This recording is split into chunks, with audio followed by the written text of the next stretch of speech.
So there are two categories of minerals, major minerals, which are needed in fairly large amounts, and minor minerals, sometimes called trace minerals, that are needed in lesser quantities. This is just a graphic that shows the major minerals versus the trace minerals. Calcium, phosphorus, potassium, down to magnesium are needed in larger amounts than things like iron, manganese, copper, iodine.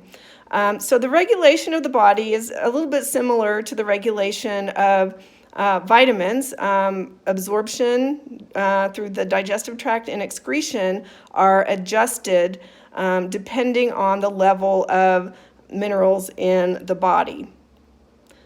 So you can review that part of vitamins if you want to, if you don't recall how they can be regulated through the digestive tract and the kidneys. So factors that influence the availability, phytates in cereals and oxalates in such plant foods as spinach, rhubarb, and chocolate decrease the absorption. In other words, they bind the minerals so that they can't so that they aren't absorbed. So here we have the phytates binding the minerals and take them out of the digestive tract so that they're not absorbed. Now, going back to that, it doesn't mean that you should not consume foods with phytates and oxalates, because they do have some nutritional values, and what would life be without chocolate? It just means that, well, in other words, almost all foods are a combination of nutrients and anti-nutrients. The phytates and oxalates would be considered anti-nutrients because they bind some minerals so that they're not absorbed as well. So, you just don't want to consume huge amounts of phytates and foods with phytates and oxalates when you're not consuming adequate minerals. So things that influence the availability of minerals continued. Excessive intake of one mineral decreases the absorption of others, because a lot of minerals compete for absorption in the digestive tract with each other. So if there's excess of one mineral, there will be competition for the other minerals for absorption. So here, for example, we have some minerals in the digestive tract, and they're competing for the same carrier to get inside the intestinal cell. So the one that's in highest amount will get in, more will get in, and the others will not. So excessive intake of one mineral decreases the absorption of the others. Toxicity of minerals can occur, and they can cause liver damage. The first signs of mineral toxicity is usually nausea and vomiting. Can cause death. If a child swallows 6 iron supplements, they can die from the toxicity. Now, you may not remember this, but trash cans used to be made of metal, and sometimes at big parties they would make trash can punch, where they would put Everclear and juices in a big metal trash can, and people at the party would get a lot of, they'd start experiencing vomiting and things like that. It was from the mineral toxicity, actually, from the minerals leaching out, the metals leaching out of the trash cans. So there are a couple of minerals that are considered electrolytes. Electrolytes are minerals that help with electrical conduction. So they're capable of transmitting nerve impulses. Okay. So the main electrolytes that I'll talk about are sodium and potassium. So sodium, or water follows sodium. So sodium is important in fluid balance, okay? So if sodium leaves the body in the urine, water is lost with it. Or if the body has a lot of sodium in it, the body will retain water. Okay. So here we have sodium leaving across the membrane and the water following it. So this has important implications in blood pressure. The more fluid that's in the circulatory system, the higher the blood pressure will be. Think about, a water balloon, or just filling a balloon with air. The more air you pump into it, the more pressure there is on the balloon, and eventually the balloon can burst, okay? Same thing with the arteries. The more fluid you put in to the circulatory system, the more pressure there will be on the artery walls, okay? When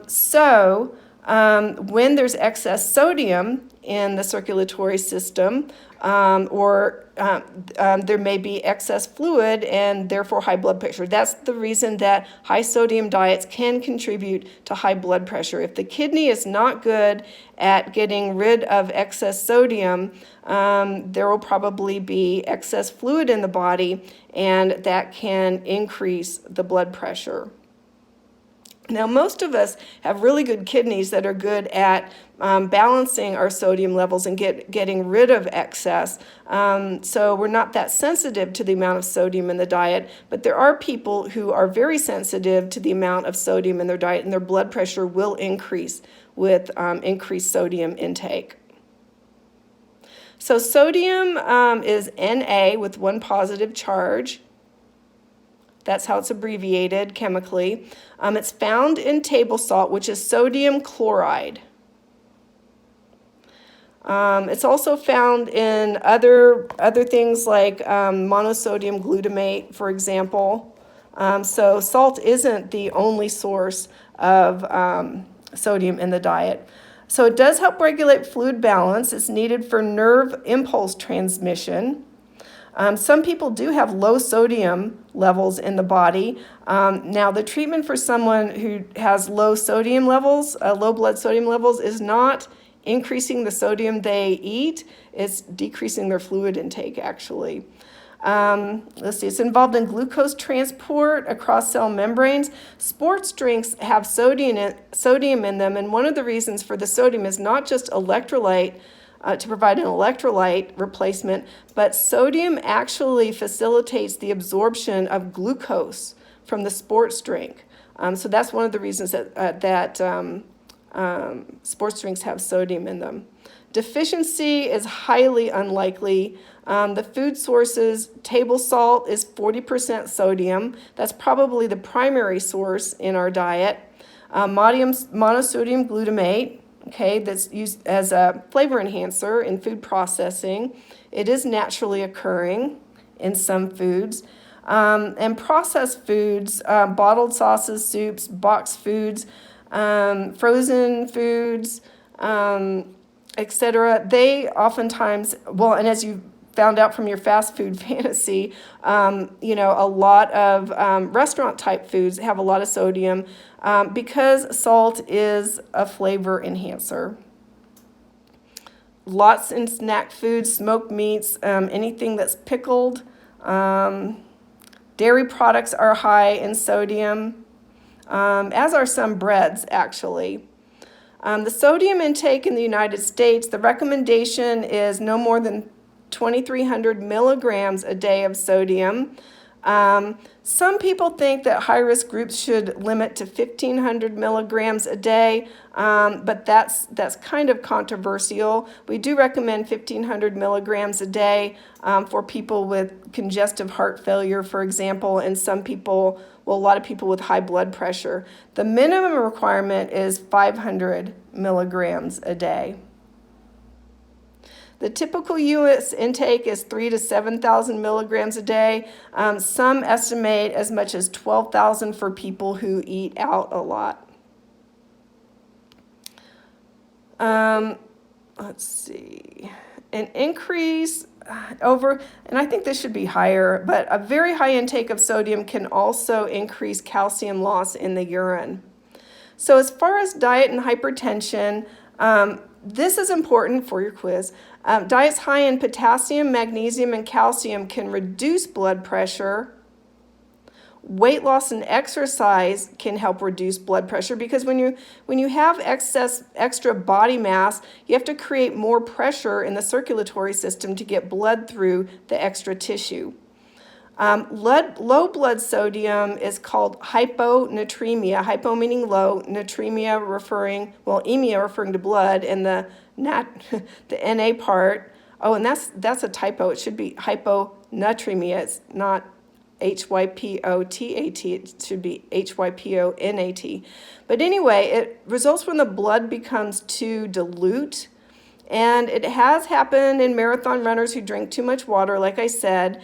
And sometimes the elderly have trouble regulating the level of fluid and sodium, and so they develop low blood sodium.